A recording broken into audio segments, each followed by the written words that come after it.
For those of you that might have missed us before, Public Leather Works is a shop dedicated to the manufacture of military supplies out of leather and heavy textiles.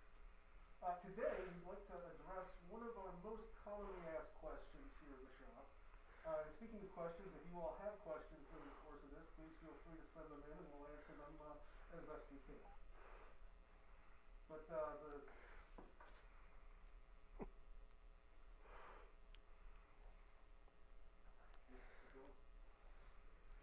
But the most commonly asked question that we do get is, how do you stitch the leather together? How do you actually assemble the products that you're making?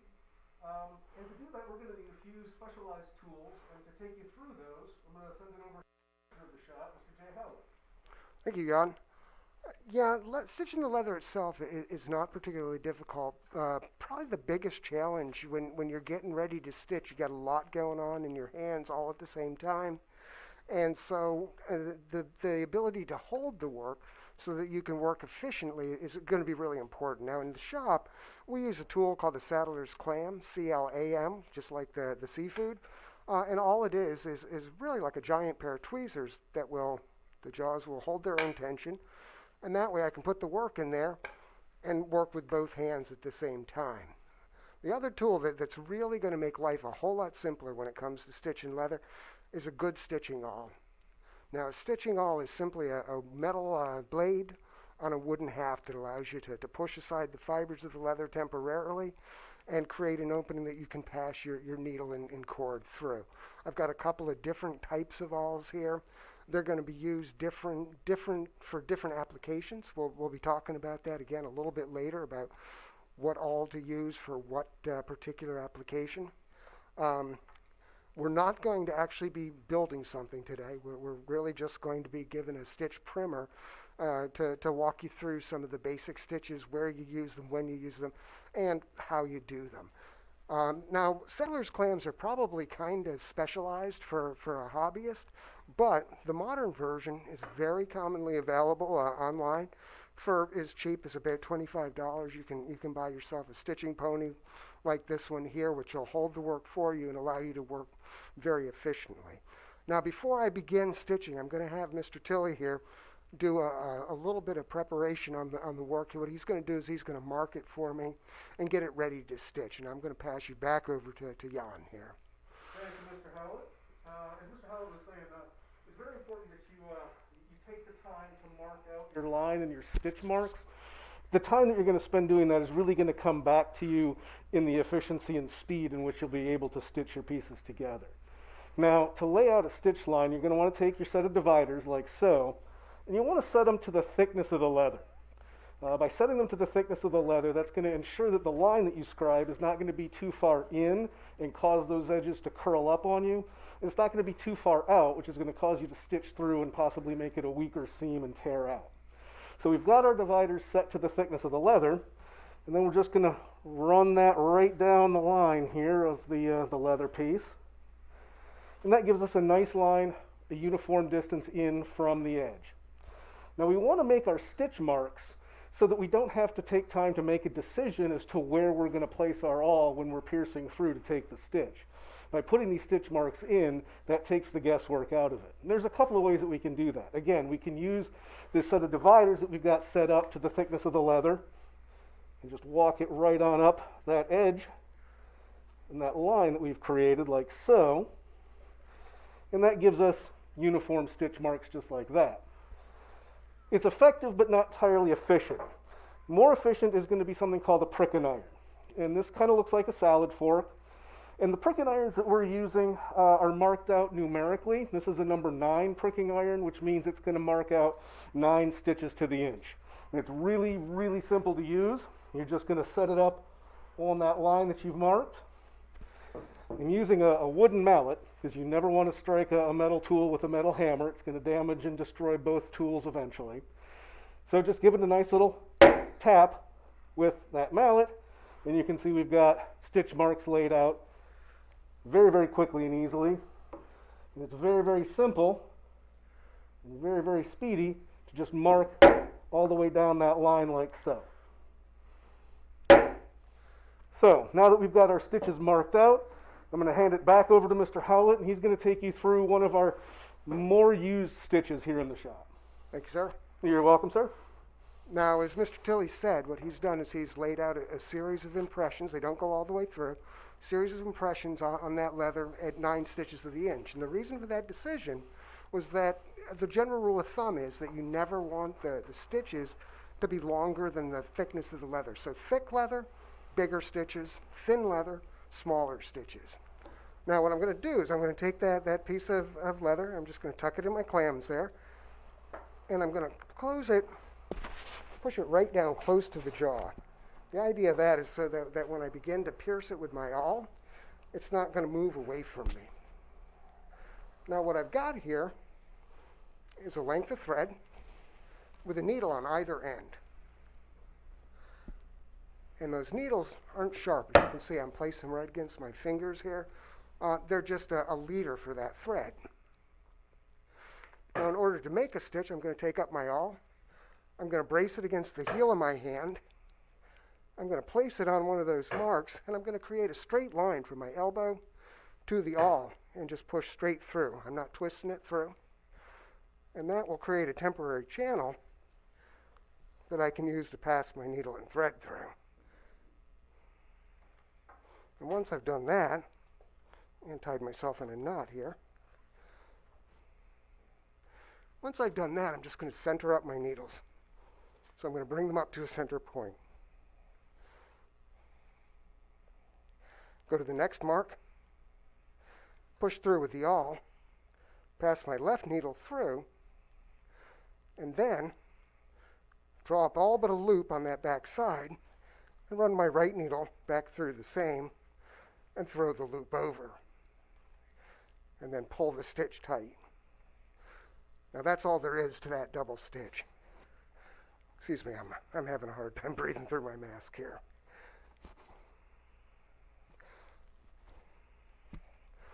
And then I'm just going to continue that seam just exactly that same way. Push through, left needle through, excuse me,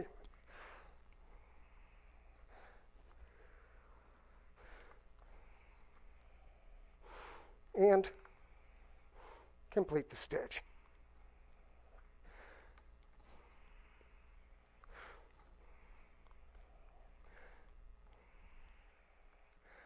Now this double stitch I'm typically going to use in places where I want to build a lot of structure into the work, where I don't want it to flex a lot.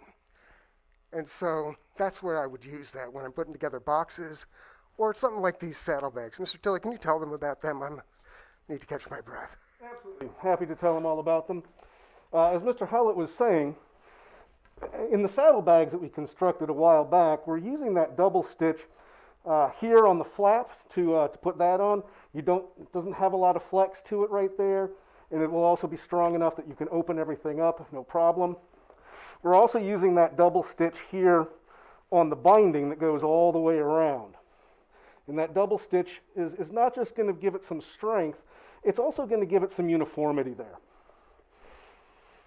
Now, as Mr. Howlett was showing you, the double stitch is one of the stitches that we're going to use for strength and whatnot in our project.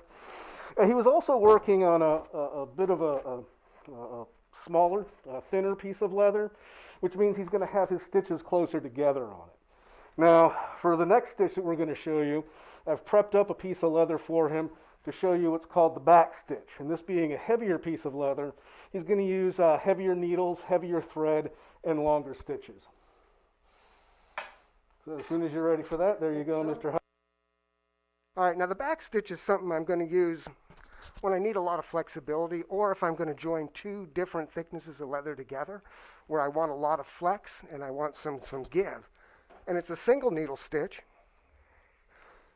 and it's very easy to work. This time, rather than using a double length of cord with a needle on either end, I've got a single arm's length and just one needle. And instead of starting at the very first mark, I'm going to start at the second mark. I'm going to push through my awl, run through my needle, and then go back and pierce that first opening. And then go down to my next mark, pierce, pass the needle through, and back through right next to it. Now every time I'm going to make sure I'm looping underneath my needle. That's going to give me a nice uniform appearance on the back, and in a moment or two you'll be able to see that I'm making a long stitch on the back, and that's why I say when you join two different thicknesses together, you put the thin piece with the long stitch and it braces it for you. It's also a great stitch to use if you're going to turn something inside out. I think Mr. Tilley has an example. Did you already show them that? Absolutely. What we've got here to show you is the front part of a shooting bag that Mr. Howlett's been working on. And you can see that the binding that he's putting on here has the look of that double stitch on the outside. But when you look at it on the inside, you're going to see that long stitch that he was just talking about there. And that's going to give it some flexibility and able to move around.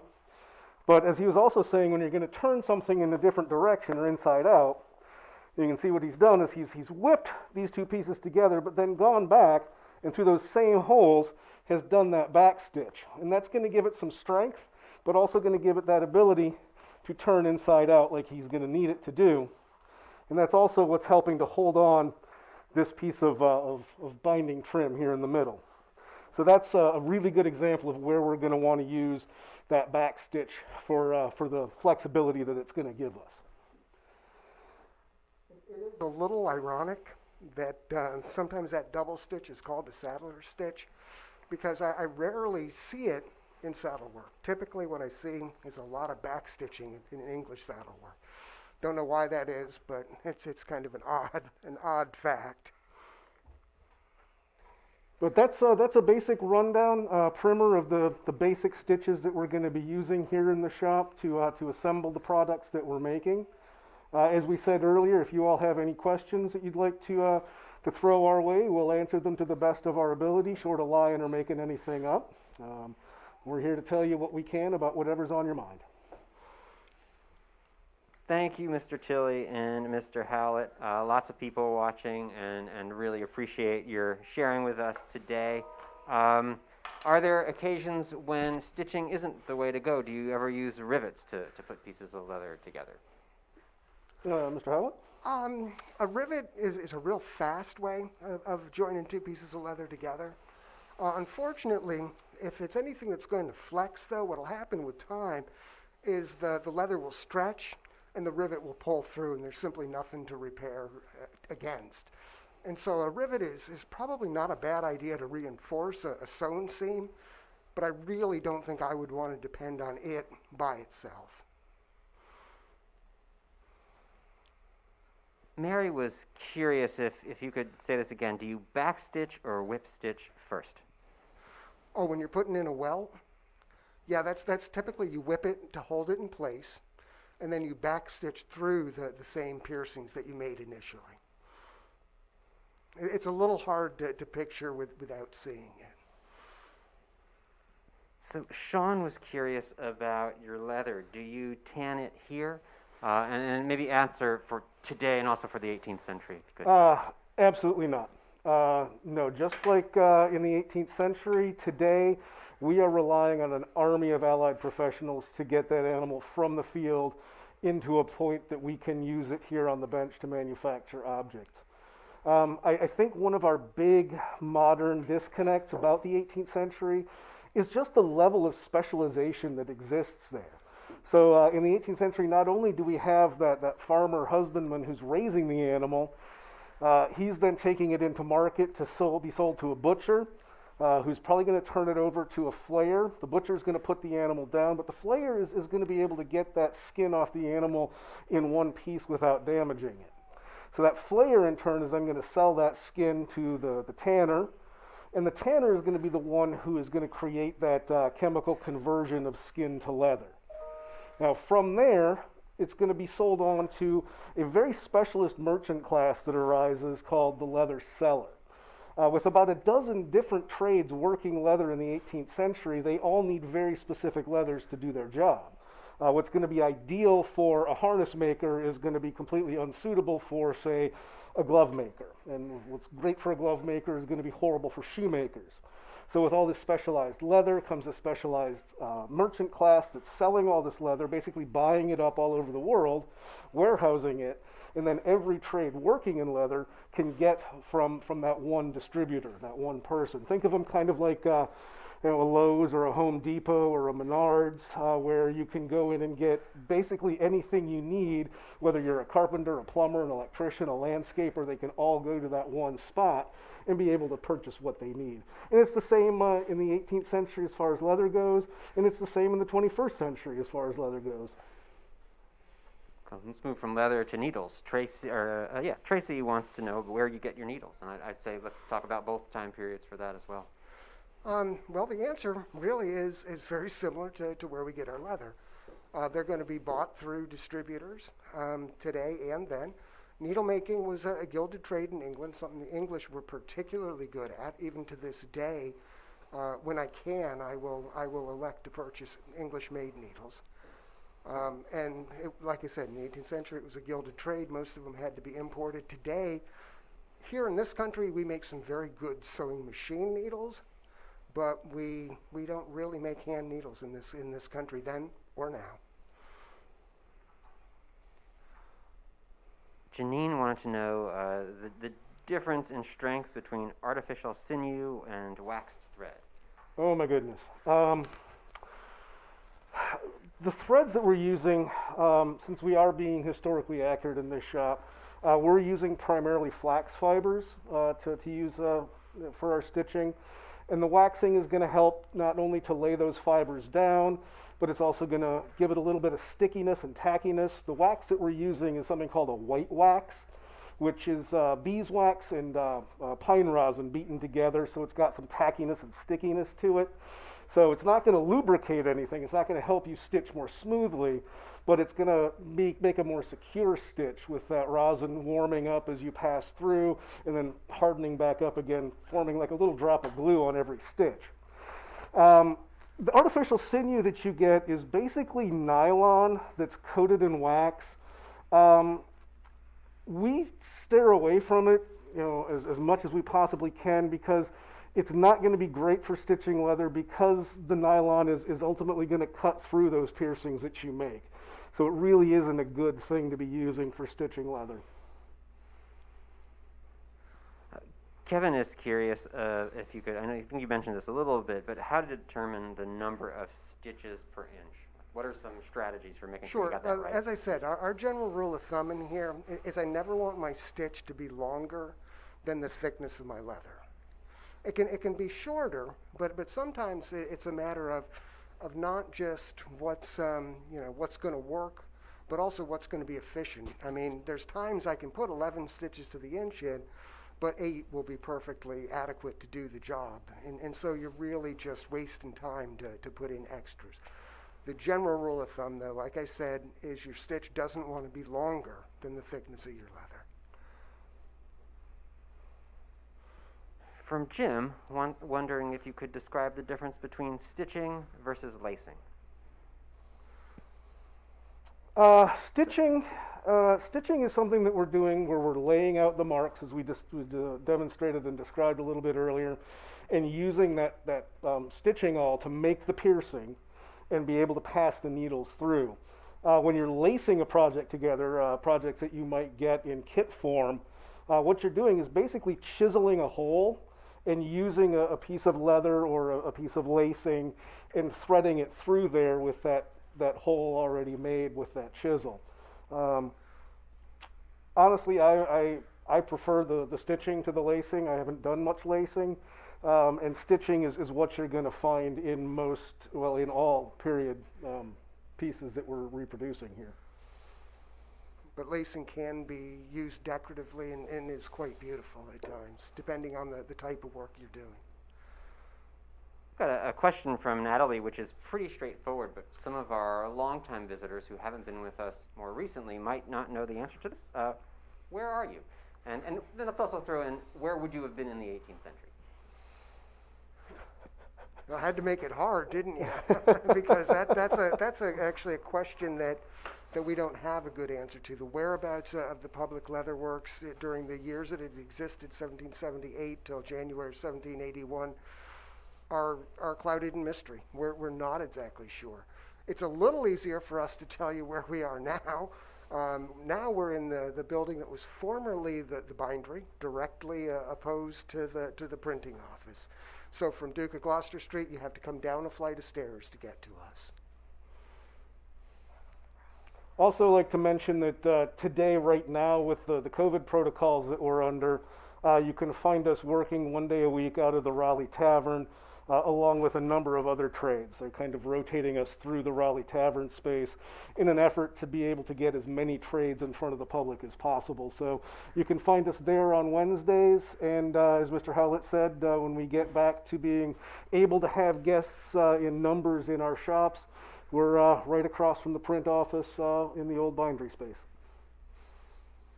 Jason has a question about wax, wondering if, you mentioned white wax, wondering if the turtle wax he would use from his car would work, or maybe you could speak, what kind of wax is white wax? Would you like me to answer that? Or? Go ahead, Mr. Howlett. Right. Well, I think white you're in a wax much better is position typically, to do that. white wax is typically used for when you're going to work on fair leather, on light colored leather, because it won't soil the leather. And in order to make white wax, what you're going to do is you're going to get pine rosin and beeswax, and you're going to mix it 1/3 rosin to 2/3 beeswax. And to keep it white, rather than melting it together, which turns it amber, you beat it together. When we use that on our thread, it gives just a little bit of tackiness to the line. And when you draw the stitch tight, it's going to help you to set it and have it stay in place. Turtle wax is really only good for waxing turtles, Jason. Mm-hmm. Yeah, please don't use white wax on your turtle or your vehicle, and please don't use turtle wax on your threads when you're stitching, Jason. Good advice. Thank you. So we shouldn't wax our turtles. So Sean was wondering about what would be the most common thing a shop like this would have been producing? The short answer is shoes. Shoes are probably the one article of equipment that a soldier gets issued that he's going to wear out the fastest and most regularly. In fact, the Board of War estimates that a soldier could go through 4 pairs of shoes in a year. That being said, here today in the 21st century in Colonial Williamsburg, we do have a shoemaker's shop, and so they concentrate a lot on the shoe aspect of military supply. And that really leaves us free to focus on just about everything else. And for us, really the sky's the limit. If it's made out of leather or a heavy textile like canvas or felt or sometimes even rope, we're going to be making it as long as it has a military application to it. So things like cartridge boxes for soldiers' ammunition. We'll do bayonet and sword scabbards and belts. We can do harness repair. We can do tent repair. We can dress felt hats. We can make leather caps. I could keep going and going and going, but we've only got a certain amount of time for this, so I'm going to leave it at that and basically say, if there's not another shop that could do it faster, cheaper, or better, it's probably going to hit our bench. So how fast can you stitch? And that's not a challenge. Just Me, not nearly as fast as Mr. Howlett. Should be able to stitch at a rate of about an inch a minute. Of course, that's going to vary a little bit depending on, if you're stitching 5 stitches to the inch, you're going to move along at a much greater rate than if you're stitching 10 stitches to the inch. I told somebody that once years ago, and he didn't believe me. And so I happened to be stitching the head roll of his saddle, which was 10 inches long. And so I had him time me on his watch, and it took me just shy of 10 minutes to stitch that 10 inches. So about an inch a minute, and that was being stitched at 10 stitches to the inch. But at that time, too, I was making a lot of harness, so I was doing an awful lot of stitching. Ian wanted to know if how helpful would reinforcing belts with rows of stitches, as Cuthbertson describes, how helpful would that be? I think that Bennett Cuthbertson is actually talking about buff leather belts, and what he's talking about is what they call mock round closing that goes partway through, and what that's going to do is it's going to help to prevent stretch. So yeah, if you're using buff, then that's probably a good way to limit stretch. It's not going to be as much of a problem in the tanned leather like this piece on the table in front of me. To kind of clear up a little bit on that, for those that might not be familiar with the different types of leather, when Mr. Howlett refers to buff leather, he's referring to leather that hasn't been tanned using tannic acids like we're familiar with, but rather leather that's been what we call wit tawed or white tawed, which is processed using aluminum sulfide or alum salts, and that's going to give the skin or the leather different properties than tanned leather. Thank you. If we can go back to your harness making days, maybe, Jay, Ed was wondering, how were leather saddles cushioned? Typically, on which side? On the seat side or on the panel side? The horse side or the rider side? It's going to be kind of similar in both ways. Generally, what you're going to have to do is block the seat for the rider, and that can be done the same way you upholster furniture. It could be baked cow hair, it could be curled horse hair, it could be I've seen crazy things like sawdust packed in the seat of a saddle. For the underside of the saddle, the panel, the pillow that fits it to the horse's back, the best thing to use in those panels is going to be sheep's wool, and you leave some of the lanolin in it, and it keeps the wood and metal from deteriorating inside. Sina's curious about how would they make leather really hard for something rigid like a tankard? A lot of it's going to have to deal with the type of animal that we're using, the part of the animal's body that the skin is coming from. First of all, though, I'd like to address the idea of leather drinking vessels. Really not something you're going to be seeing really past probably 1620 or so. I would imagine that first group of men and boys stepping off at Jamestown were drinking out of leather jacks and bombards and had leather harvest bottles and whatnot. But very quickly, things like glass and ceramics and tin become very cheap and inexpensive and easily obtained. And really the last thing you want to drink out of is a leather container. It's really you're gonna know you're drinking out of leather. But with that, the way you harden leather, and for this example, I'll use, say, shoe soles. What you're going to want to do is take the very thickest part of the animal's skin, in this case it's a steer hide, from the middle of the back, which is called the bend, and once it's been tanned and processed, it's going to go through a process called salmoning, where industrially they're going to dampen it and run it through heavy rollers to compress the fibers and make them very, very tight. So it's going to thin it down a little bit, but it's going to make it very, very dense and very, very durable and strong. Now, when it comes time to actually use that on the sole of a shoe, we're going to re-dampen it and then use a hammer and a rock, a lapstone, to pound it out further to further compress it and make it very, very dense and wear as long as possible. So Chandra, writing in from Ohio on behalf of her 11-year-old, wants to know, or the 11-year-old wants to know, how was leather dyed in the 18th century? What were the popular colors? Well, I mentioned earlier fair leather, which is this light color. Are those saddlebags still where you can reach me on? Yes, sir. If you look at these were made in fair leather, which is very, very light colored. And all that was ever done to those was they were oiled with a little bit of neatsfoot oil, and then they were exposed to sunlight, which darkened them that color. We don't really see an awful lot of dyed leather in heavier work like saddlery and harness work. If you do, it's typically going to be done in black. Black is generally achieved either with burnt bone or with lamp black. Shoe blacking is generally lamp black. And other colors can be gotten, but they're things that you usually see in small case goods, things like pocketbooks, book bindings. And a lot of that is a specialty process that's done in Morocco where they color the leather in the actual tanning process. And they about the only thing I know right off the top of my head that they use to color it, because they're pretty secretive about it, is poppy juice is used for some of the reds.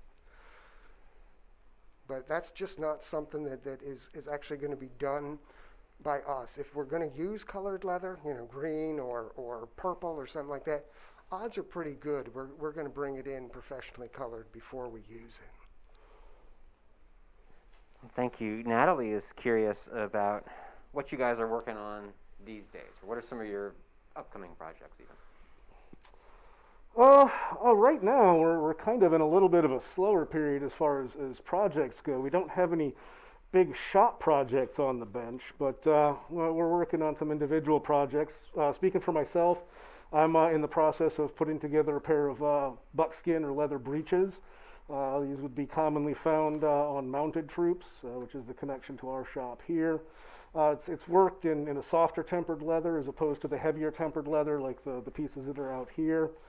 I know Mr. Howlett has been working on a couple of special projects for himself. What have you been working on, Mr. Howlett? I just finished a whole pile of pocketbooks that I was making because they're small, they're portable. As Mr. Tilley mentioned earlier, we've been working out of the Raleigh Tavern, which is a large enough room to invite guests in to see us, but it requires us to carry the pieces and parts back and forth with us. So I've been doing pocketbooks, and I don't have one in my pocket right now to pull out and show you. And I know our apprentice, who can't be with us today, has been working on practicing buttonholes, bound buttonholes that you're going to find in the softer tempered leathers. So we're all kind of going our own direction right now, waiting for a big shop project to come in for us. In the work that you typically do, Christopher is curious, is there much tooling going on, or is that really more for things that are less purely utilitarian? The tooling, as we think of it in the modern world, like like that three-dimensional carving, is really not something we're seeing a great deal of in the 18th century. It's been popular. It's been popular to stamp leather and to emboss leather in other periods, and you do sometimes see a little bit of embossing work, but we're not seeing that all over three-dimensional carving. That really gets popularized by a man in Southern California in the late 1940s, a fellow by the name of Alan Stolman. And Al Stolman is a genius at carving leather. And he writes, the only thing he's better at than carving leather is writing books about it. And so it's very easy to find works of his that are how-to books, how to carve leather. Used to have a volunteer in the shop, Mr. DiNucci, who did beautiful carved work, but really isn't something we have much opportunity to mess with here. Speaking of popularity, Larissa wants to know, what's something, is there anything that you've made over the years that's sort of high profile, famous, that people might have seen out there in the world?